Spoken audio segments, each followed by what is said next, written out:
Hola, buenas noches. Good evening. My name is Abelardo de la Peña Jr. Hola, buenas noches. Oops, here goes.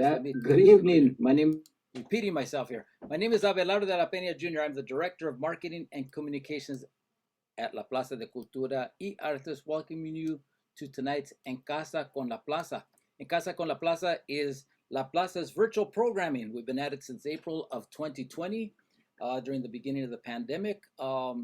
We hope that we've reached the apex, and now we're on the download or the downward trajectory. However, we are still trying to stay safe, so we're doing this from our home to yours. And then also at the museum, we're also asking you to wear a mask when you're inside the museum itself. We'd like to thank our sponsors, the Institute for Museum and Library Services and Union Pacific Foundation.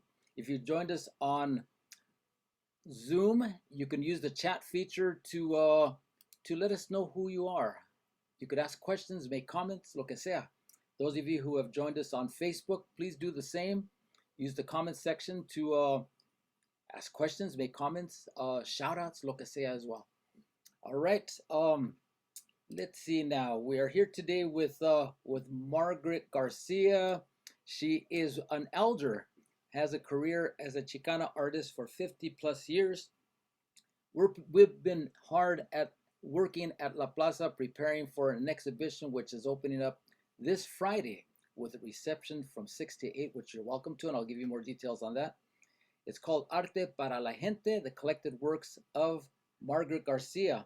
And with that short introduction, let me welcome to Zoom, to En Casa con la Plaza, Margaret Garcia. Please join us, Margaret. Hello. Hello, Margaret. How are you? I'm good. lo que sea as well. You've had a very busy day, haven't you? Yes, it was a beautiful day. Oh, so happy to hear that. First of all, let's tell us a little bit about how this exhibition came to La Plaza de Cultura y Artes. I had an exhibit in the Ventura Museum of Art. The curator there, Ana Bermudez, opened the door for me. I've been in quite a few museums. I've exhibited in many, but I had never had a solo. And it's that solo that's so difficult for us artists to obtain. And you get invited to a lot of shows: Dia de los Muertos, Cinco de Mayo, La Virgen de Guadalupe, Frida Kahlo. So there's a lot of shows you get invited to, but you always have to do work that pertains to the theme. It's a whole other thing to see the body of work, especially of a woman. It's a body of her personal work that goes beyond the expected stereotypes that we have, even with ourselves, right? It's just nice to have that. So Anna gave me that opportunity, and the people at the Ventura, that La Plaza, they came up, and Karen Cruz asked if I would be interested in showing at La Plaza. And I was like, oh my, yes, of course I would be interested. La Plaza for me is the place that I definitely want to be in. Tell us about that. She came to the show, she Right. viewed it, and contacted you direct, or got the information from Ana? She contacted the director, and then she put her in touch with Ana Bermudez. What is important for me is my history there in the Pueblo Center, because my father, having been born here in the United States, and his mother having been born here in the United States, my father was born on Pomeroy Street in Boyle Heights, and he and his two brothers and father were repatriated, deported to Mexico. And my grandmother didn't find him until he was 15, and he was like a toddler when they took him. And he came back here, and he was all dressed up in his traje, his zoot suit, and he got beaten up and stripped at the Pico House, 40 paces in front of where La Plaza sits. So for me to have this show and come August, there will be an unveiling of the Selena piece in the window, which is a lit piece, to look on upon the plaza of where we're at, and knowing the history of my family, it means a lot to me. My family were members of the parish there, the church, before it became such a tourist place. Um, and my great great grandmother lived across from where the Metro Center sits now. My great great grandmother had a house on Alpine and Figueroa, where they put the entrance to the Pasadena Freeway, and my great grandmother had a house on Clara Street across from the metro station. So, that history is important to me because we're still here. I'm still here. This is my family, and this is a part of the Angelino history. The Pico House, which is where that incident happened, is the last was the property of the last Mexican governor of California. He was Afro Mexicano, and the people who came here and founded the city came from a town in Sinaloa and founded the city. You had Father Junipero Cera and Gaspar de Portola and one other priest who were Spaniards and came up with the expedition. But all the people that came to found their ranchitos and their farms and their houses, those were Mexicanos from Sinaloa, Mexico, and half of them were of mixed African descent. Now you so you're basically you are it just kind of calculating your fifth generation United States. Is that correct? Well, my grandmother was born in El Paso. My father was born here, and I was born here. My great great grandmother was Tarumara from Chihuahua, and my great grandmother as well, Gabriela.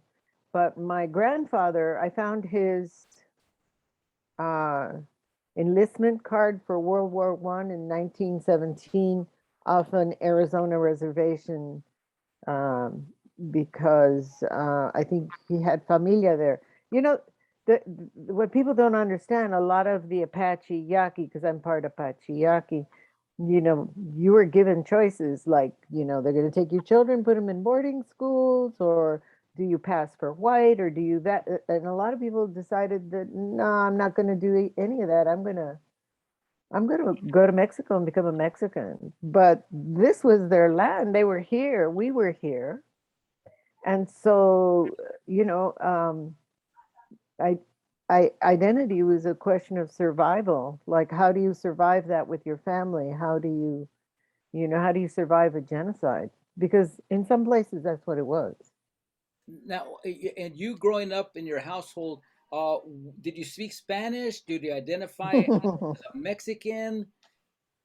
My father said to me, when people speak to you in Spanish, you answer in Spanish. If people speak to you in English, you answer in English, or I slap your face. It was real simple. There wasn't like no. But my grandmother took a lot of time, and so did my father, to explain to me how important it was to speak a second language, and then maybe I need to think of the third and fourth language. And the more languages I knew, the better off I was. And they really impressed that upon me. When I went to elementary school, they punished us if we spoke Spanish. But I had no problem rifting from one to another. I mean, there were words that got definitely kind of twisted, right? I would say to my mother, "¿Dónde están mis saquetines?" Because the Spanish and the English would kind of commingle, and I mix up my words. Um, and now I look at that and I go, well, you had when you have another language, you have another way of thinking. You have another way of having a different perspective, and you have another way to solve whatever problems you have. And I think having a second, and if you can, a third and a fourth, increases your intelligence. All right. And It, when did you start identifying as Chicana? uh, well, it was very confusing as a child. There were a lot of arguments. And I remember one kid in my third grade, fourth grade class who refused to salute the flag. And he and the principal grabbed him by legs and arms, and he refused to salute, and he wasn't going to do it. And they called his mother in, and he said, I don't need to salute that rag. And he was angry. And then his mother came in and they approached her, and she said, he doesn't have to salute if he doesn't want. And everybody in the class was like, what? He doesn't have to salute the flag? What's going on? So there was a confusion about that because they kept telling us we were American.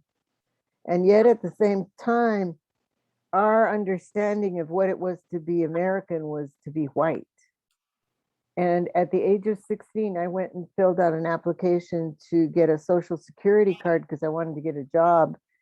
And it said three categories: Black, Caucasian, or other. And I looked at that and I said, I guess I'm another. And they said, well, are you Japanese? I said, no, I'm Mexican. They said, oh, then you're Caucasian. And I looked down at my skin. I said, I'm Caucasian? What? You know, like I had never seen myself as Caucasian. I had never identified as white. So it was confusing. My parents always used to make, little jokes about me being the Santa Fe Indian, and that, Geronimo was my great grandfather or something like that, which I took it as just a joke. But um, I didn't understand what that was. And then when I got to CSUN in 1969, I graduated from high school, the word Chicano, is like, you're Chicano. I was like, yes, that sounds right to me. People would say, like, even now they say Latino. I was like, I don't speak Latin. I don't speak Italian. Um, and what I like about that word, Chicano, is it comes from La Mexica, el mexicano, el Mexico, Mexico, Mexica, Chicano. There is continuity. It's a word, it's a label, it's a term that only came out of the Americas. It didn't come from Europe. The term Latin describes the languages of Europe: French, Portuguese, Spanish, and does not encompass my experience culturally speaking. I believe that I am from here. I'm native to here. I mean, I did my DNA and it says, 40% Iberian Peninsula. And I accept that in terms of the DNA, but in terms of my culture and how I was brought up, I don't see myself as of European descent. So it rubs me the wrong way a little bit. Yeah. Well, here on Facebook, Veronica Lozano Ruiz Carrillo from Lincoln Heights, when you were talking about the use of language, she says, my mom had the same experience in elementary school. When they first migrated from Mexico, they could not speak Spanish. And I guess that was the experience of a lot of Mexican Americans, Mexicans, in that the language was deleted from at least their experiences while they were going to school. Now at school at CSUN, did you major in art? Is that when you first started getting involved as an artist? No. The rules regarding EOP, Educational Opportunity Program, were that in order for me to receive that money and that stipend, I had to major as a Chicano studies. And according to the rules of the art department, I couldn't take art unless I majored in art. So, it didn't occur to me to double major or anything like that. At the time, I was just feeling rather frustrated. Chicano Studies wanted numbers. They wanted us to become teachers so that we could help other Chicanos, and I get that. But I wanted to be an artist, and if I couldn't take art classes, I was like, well, what am I here for? I don't want to be here. I want to be an artist. So I dropped out, and probably not the wisest thing to do at the time, but I had my own stuff going in my head, and I was still searching for myself. So I dropped out of that. At the age of, I guess, 18, 19, I found a number of artists that gave traded me art lessons in exchange for modeling services, and I wanted to have drawing lessons. Roberto Chavez, when I was in high school, was teaching over at ELAC, and he allowed me to audit his class. And he was a teacher to Gilbert Lujan and Ofelia Esparza. So I came from that, but I just started modeling in exchange for lessons, and then drawing from there. Mhm. And then, did you eventually graduate from any institution? Uh, well, I went to LACC for a little while, and I took a lot of creative writing, got into that. And then when I was close to 40, I went over to USC with my portfolio and shopping bags. I had so many slides and stuff. And I said, I want to come to your school, but I don't want to do the undergraduate work. And the faculty looked at my portfolio and my history and the fact that I was already out there, and argued that I was the person that they were sort of competing against. So it was ridiculous for me to take the undergraduate work. And they voted me into the graduate program. So I was able to go into graduate studies. And then at the end of that stint, because I almost finished that, and it was a great experience, but I had gotten a metro commission at Universal Metro Station, and I had a choice between doing my thesis or doing a metro station. And I looked at the metro station. I said, that could be here for 200 years. And the metro station was the station where the capitulation of Cahuenga was signed, ending the Mexican-American War in California and making California territory of the United States. To me, it was one of the most significant historic monuments that could ever be made. And if there was ever anything I ever wanted to say, I mean, getting a degree to do that would have been hard.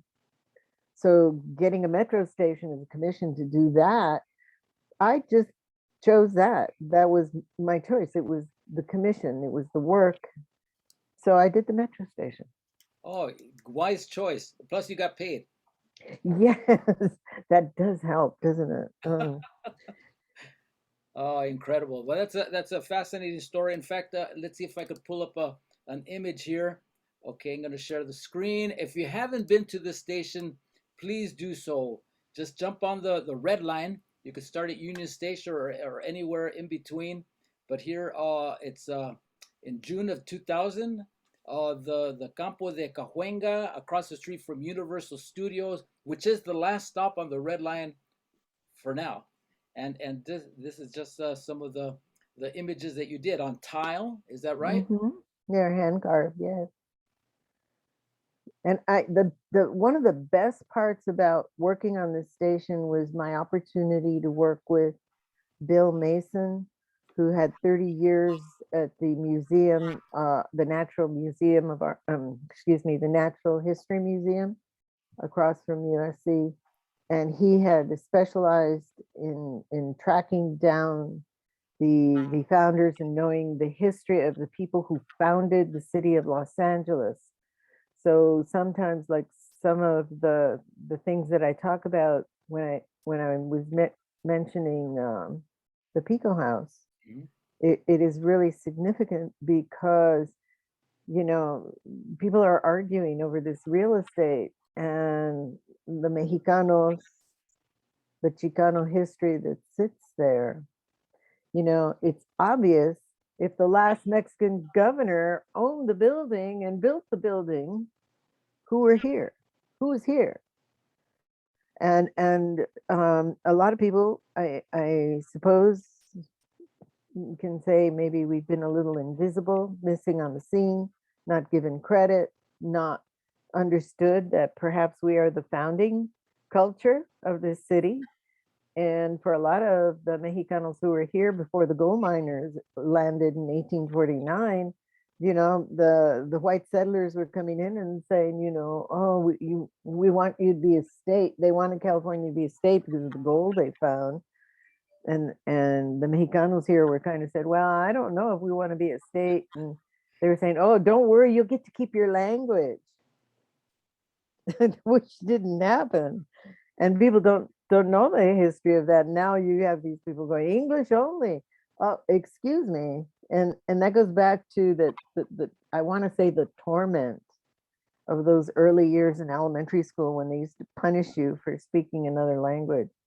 Um, So, I think that we ought to follow the role model of many of the European countries where kids speak 2 and 3 languages. oh yeah, most definitely. Here we have Chispa Hills, also Holly Lynn Purser out of Apple Valley. She says, I've looked at the art at that metro station and I'm so honored to hear your story and now understand why and how that art made its way into current culture. So thank you, Holly Lynn. Uh, after that commission, what are some of the kind of the milestones between then, which was 2020, and now? You know, I have to say, I have to say, I have to give Cheech some credit here because he started exhibiting Chicano visions across the country and giving us a wider audience and a wider platform. I mean, I've gotten a number of awards even previous to that, and the station itself, I got as a member of the architectural team with Kate Diamond, they gave me an architectural award. But to be able to get your work out there in a way that really, you know, shows just how much talent is in our community, I'm very happy about that, and I'm very happy that he's opened the Cheech. And now that he's done that and set such an example, you know, to we need to do that here. We need to do that in Los Angeles. We need to show because it is economically a wise decision to support that work because it brings in more tourist dollars, it creates more events. People want to see that, and people want to take pride in the work of their communities and culture. And you know, I just feel like we haven't been taken seriously enough. Mm-hmm. And I'm gonna show a kind of gonna try to show. No, this isn't gonna work, but I'm gonna try anyway. Was this one of the pieces that was in the cheat show? Yes, All right. yes, it is. It is actually it's Janine 39, Mother of Twins. That's the title, which sounds kind of odd, but Janine, her name was Janine Watkins. She's actually from Watts, and she's an African American woman. Everybody thinks it's a Latina, but there are a lot of Afro Latinas out there, and we have a lot in common. But she was, well, she is. She's a beautiful woman who had had twins, and it was her birthday. And I said, we got to celebrate this by showing your sensuality, and that's where the painting was born. And she modeled for that. And according to Cheech, and I believe him, he said that that particular painting at every museum in which it has shown as part of the Chicano Vision Show has been the favorite painting of every stop. Wow. I said, oh, I like that, you know, yeah. That's It's expressive of a woman, and an older woman, not a young girl, but a woman, you know, that is sensual and brown and You know, she's got kids, but you know, because that the title tells you that. So yeah, I want to celebrate that dark skin. All right. And now one of your works is part of the inaugural show at the Cheech. Cheech Collects. Yes, usually he keeps it in his bedroom and doesn't let it out of his house. But for the Cheech, he let it out, and he has fire paintings in his house. We tried to borrow some of the paintings for the show in Ventura, and he said no, too much trouble to get those paintings down and then get them back up, and because they're big paintings. And he said no. He lent us 4 paintings, and then he came to the show. And when the show ended, because we were trying to extend the show, he said, "Okay, the show's over. I want them back now." And then he bought another painting. And he said, "Well, they've emptied my house. I need another painting." So he came over and he bought another painting. And Karen, the curator, was a little freaked. She said, "But I need that painting for the show if we're going to take it." I said, "Don't worry. We will give you a new painting." And, you know, it's something that I say to all artists. You know, you have a painting that you're kind of hung up on because it's one of your best paintings. So you hold on to it. So when some opportunity like Cheech or some good buyer comes along who has the money to afford to pay you what you feel it's worth, take the money. Because when the painting is gone and out of your environment, you will feel the need to replace that painting and say, this next one's going to be better. The next painting is even better. And that's the way I felt. And the painting Night on Figueroa, which it was on the invite, manifested. And she said to me, "I'm thinking about that painting." I said, "Okay, I'll go for that. That's fine. But it's going to stay at La Plaza for 10 months. So you can't take it." Uh, So and what's this? Just curious. What's this process in choosing the painting? Does it come to your studio? Do you show them an image of it? Cheech, Yes. well, I have known Cheech since about 1970. The Jansen Perez Gallery down on Wilshire showed me and I think Adan Hernandez, we were finalists for a movie called Blood In, Blood Out. And Adan was selected, and rightfully so, because the character that they were portraying as the artist was a man, and my work was not too male centric. So they picked Adan, but we did get to show in the gallery there on Wilshire, and Cheech came in. And that was the first time I remember meeting him. He was looking at some of the work, and I had done these little black angels, and he bought a little black angel for his daughter, Jasmine, which she always held on to for a long time. He has about 35 pieces of mine. Wow. Hmm. Well, this But I'm just show real quick. A Night on Figueroa.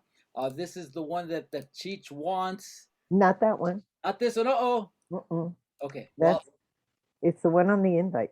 okay. Well, this is the one on the invite, and we'll show you that at the end. So let's just jump to Ventura. How did they select the paintings? Anna came in and we spent a lot of time together. She she went through my archives. I have painting racks in the back of my breezeway, and she went through the work and she selected her favorite pieces. We had conversations about it because there were groups of paintings, right? There were some still lives, there are lots of portraits, there were night scenes, there were scenes of the neighborhood, there were scenes of, you know, me on vacation for that matter. You know, I had traveled with my husband and we'd gone places. And I like painting water a lot. I do a lot of water paintings. My husband is a landscape architect. And I always tell people, you know, the way he seduced me is he said, the earth is a repository of our history. And I said, oh my God, who is this man? You know? So we've been together almost 10 years. We're senior. We're seniors, but we're kind of new at this, you know, so it's kind of a new, for me, it still feels like a new relationship. But the what I got out of his landscape career was this interest in regeneration, not just sustainability. People talk about that all the time, but we've hit a mark where we need to start doing regenerative landscaping, not just sustaining landscape, because it's not enough anymore to turn some of the ill effects of climate change back. And I agree. And we have to concern ourselves with water conservation and the way we use our water. We traveled to Standing Rock and visited there and went out there to support them. But I love painting water, and I paint fires because we're in a drought, and because we need to pay attention again to the water. Sure do. Uh, and throughout, the in between the end of the Ventura show and La Plaza's upcoming exhibition, Arte para la Gente, opening Hmm. July 22nd, you continue to paint because, of course, Cheech took that one incredible painting that we wanted to showcase. And so here's just a quick Oh, photo of you working still. I'm not sure if this one is in the exhibition or not, but look at just your workspace there. You have an incredible studio. You have an assistant, Brian, that helps you out there. Of course, Rhett is there at your side, uh, and so one of the highlights that people associate with your work is the high key color. right. Tell us a little bit about that. Listen, my fellow paisanos out there, Europe did not have cochineal. They did not have that high key red, and they couldn't make that kind of purple. It was very difficult for them to get their hands on it. Indigo came from India, and even the island of Haiti, and I use this as an example, was given over to producing indigo. And pound for pound, you could trade a pound of pigment. You could trade enough pigment to have a slave, pound for pound. And it was the same with cochineal. Those pigments were dear and very expensive. And without them, you did not have that fauve and the color, because this is a part of the culture that was here when they landed. If you go around the world in tropical places that have high key color, that have tropical birds and butterflies and plants and flowers, that's where the pigment is. That's where the use and also the custom. We're accustomed to seeing that kind of bright color, muy chillante, as they would say, right? It's a very strong high key color. Gauguin, yes, he was a Frenchman, but he was also Peruvian. His mother was from Peru. It came from the Americas. It came from here. It's our heritage. And I want to celebrate that. I don't use black in my paintings at all. I use indigo. I use Prussian blue, and I layer my colors and I bring in opposites to make them stronger and more vibrant.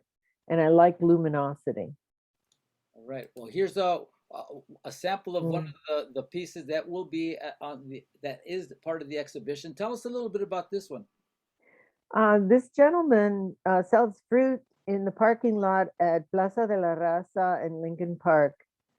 And it was a really hot day, and he was sitting out there messing with his little iPhone or whatever he was texting somebody. And I call this one the American Dream. This gentleman became ill at some point, and the people at Plaza de la Raza held an auction to raise money to help him with his medical bills. And I'm very proud of that. A lot of our vendors, the street vendors, los vendedores ambulantes, they went through a lot of stuff, especially during the 2016 presidential era, where people were attacking them and turning over their carts and calling the police on them and calling immigration and doing all that. They come here to work. They come here to make a living. They're not coming here freeload on anybody. They're coming to work. And without our immigrants, we would not have the economic base that we have. And I don't care if you're talking about farm working or the hospitality industry or the racetrack or whatever you want to call it. You know, uh, the immigrants come here, the ones that come here from Mexico, I can tell you they come here to work and they work hard. So the show does, of course, include your landscapes, these street scenes, but also Hmm. some incredible portraits. This is my granddaughter, little Chloe Blue. Yes, Beautiful. thank you. How old is she? She's 23 now. All right. Well, stop on by to the exhibit, and you'll see a whole entire wall of portraits. Right. Which is your favorite? Oh, the next one. The next one. The next one. I like Yeah. that. I like that. All Yeah, right. the next one's going to be better. All right. Well, today we had it was a busy day for you at La Plaza. We started the day with a what we call a media preview. Every time we have an exhibit, of course, we want to invite the media because the media, either TV, broadcast, online, radio, are the messengers. And so we had a nice turnout. But here's the. Am I showing the right one here? Matt, Matt which one? Stromberg. Matt Stromberg, freelance writer. He's written for the LA Times, various publications, but also this is on an assignment for Hyper Allergic, which is a Right. very influential a website which really chronicles and showcases American art, uh, art from throughout the United States. Right. How did what's your feeling towards art criticism and you let's hear it. Oh, okay. I, if this doesn't pertain to you, don't listen to me. But here's the thing. I, for some reason, I envision the idea that art criticism is supposed to be there to enlighten us and give us reason to go out and support culture and support art and to understand perhaps something we don't understand. If you don't like it, it's kind of like if you don't like it, why not ignore it and talk to me about what you do like and why you like it? If you're going to spend a lot of ink trashing an institution or trashing an artist or trashing a body of work, what's the point? If you're interested in enlightening me about a work that is overlooked, because, I'm assuming there's good work out there that you do like, why not support them and talk about that? And I've seen the newspapers kind of do this where it's even if you have a food critic who doesn't like Mexican food and they send him to review a Mexican restaurant, it doesn't make any sense. If you don't understand Chicano art, it's fine. You don't have to like it. But hey, you know, um, if you do like something, why don't you talk about that and spend your time and energy on that instead of being negative and trashing people? There's nothing productive about it because people like, oh, well, I like that. Well, I'm not sure if I like that. You know, beauty is in the eye of the beholder, and not everybody can encapsulate, encompass the cultural experiences of so many different communities in this town. And for the longest time, black and brown artists haven't really been given a fair shake, as far as I'm concerned, unless they're producing work that's academic. And it's sort of like, okay, I don't do conceptual art because to me, conceptual art is academic.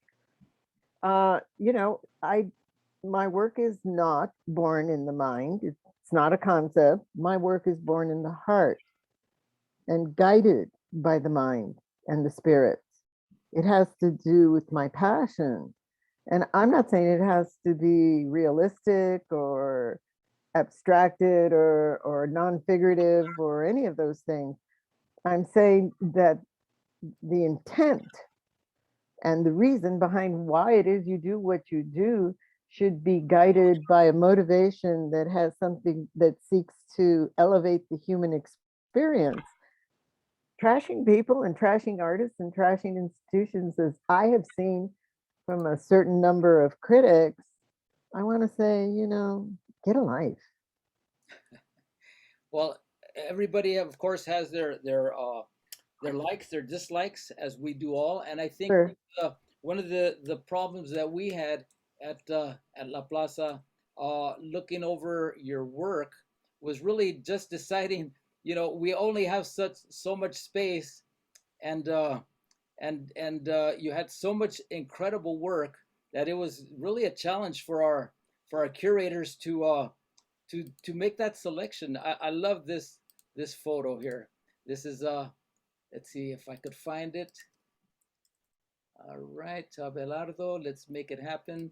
Yeah, this of course is live, so sometimes things don't work out, but this one will. This is Carolyn Lopez, our Oh, yeah. I mean, when we received your artwork, it was just so incredible, and just deciding which ones. Of course, we I think we did eventually.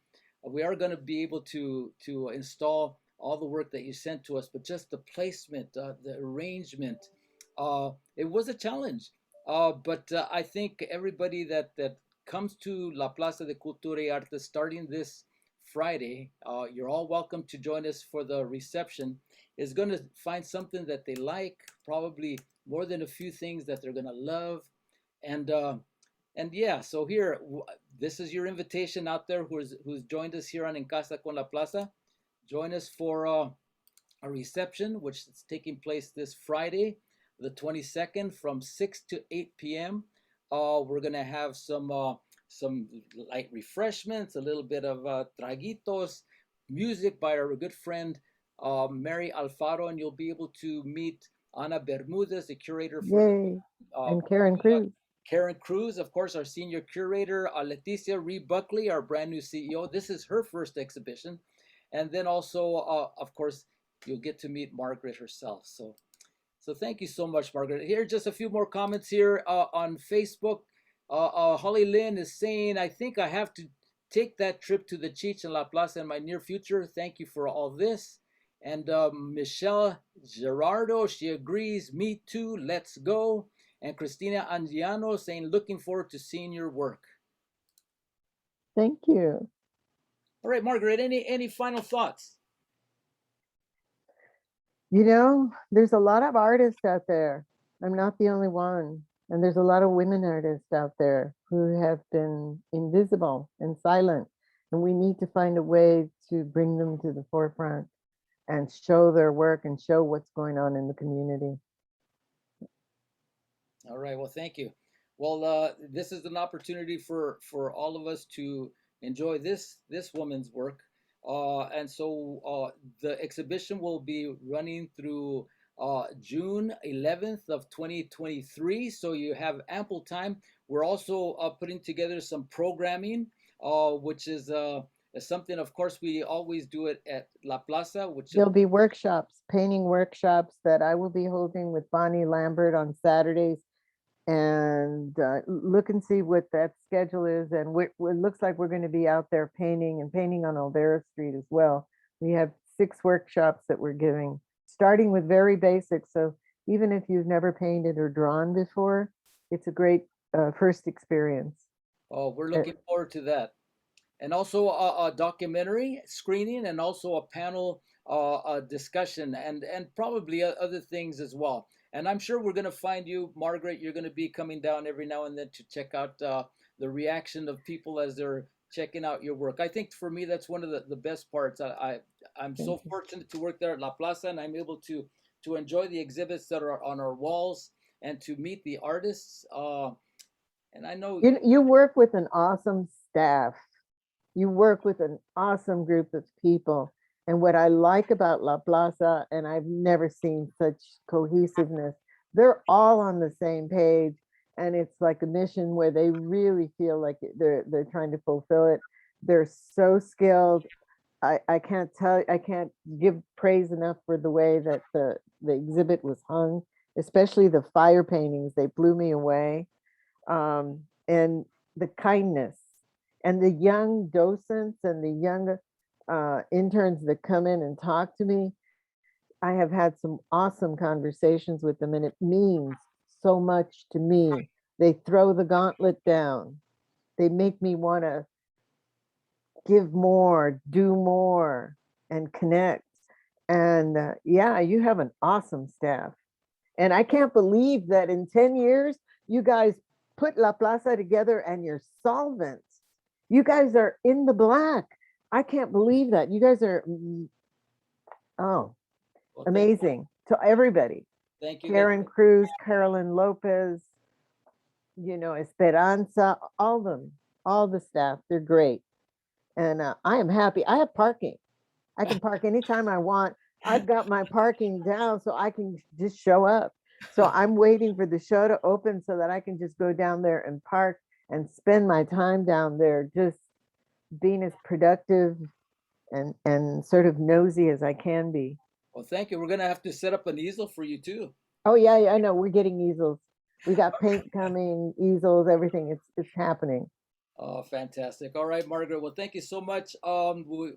This has been incredible. I don't want to take too much more of your time because I know you got a busy day tomorrow and a busier day on Friday. Looking forward to the reception and for the months ahead. I mean, today we talked about merchandise. We talked about, of course, you gave our staff a tour, and they were so grateful for that. I met some of them coming out of the elevator. They were just blown away. So and we're all looking forward to just this incredible exhibition. So thank you, Margaret. Again, you're all invited to the reception. If you can't make it to the reception, just stop on by. We're open Wednesday through Sundays, 12 to 5 p.m. We're having some programming involved. We've been really featuring Margaret and her work on our social media. So if you have if you enjoy Instagram, Twitter, or Facebook, you'll see some stories, you'll see some reels, you'll see some posts. We've been chronicling, we've been documenting this whole process, and it's leading to something really special. All right, so thank you, Margaret. Thank you. Thank All right. you. All right, thank you all out there that joined us today at En Casa con la Plaza. Just a little bit of a preview what's going to happen this Friday. We have with us the great Gregorio Luque.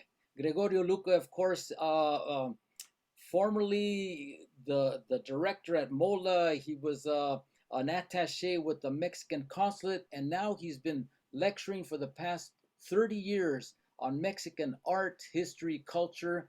And he'll be giving his one of his really his very first presentation, Mexican Splendors of Mexico, 30 Centuries of Art. So it'll take place there outdoors at La Plaza. It's a small charge of $15. You could get your tickets on Eventbrite. Just log on to What time? You say Friday? Yes, no, this Saturday, the 23rd at 7 o'clock. It's outdoors. You could bring your own chairs, but we'll have seating there. We'll have a little bit of drink if you'd like. You could pay at the door, or you could just log on to La Plaza's Facebook page at La Plaza LA, our website at La Plaza LA, and you find the link for this incredible plática that this passionate man will be presenting to whoever shows up. So I hope you're. Will it be recorded? No, we're not going to record it because this is something that you have to really experience live. Yeah, but if you want some of the recordings, you could go to gregorioluque.com, and I mean, during the pandemic, he did so many Zoom presentations, but this is one of I think this is probably his second live performance lecture since the pandemic eased up. So I recommend that you come and join us. Sounds fascinating. Well, we're looking forward to it's going to be a great weekend at La Plaza de Cultura y Arte. So please join us. Thank you so much, Margaret. Thank you all those that joined us on Facebook and Zoom. If you didn't catch this entire conversation, We've recorded it. We're going to be posting it on our YouTube page at La Plaza LA, also on our Facebook page at La Plaza LA, and also on our website at lapca.org, along with the almost 300 sessions that we've been doing since April of 2020. Y con eso, pues gracias, Margaret. We'll see you real soon. Gracias. And thank you, everyone that joined us. Muy buenas noches. Nos vemos pronto. Bye-bye. Okay, bye.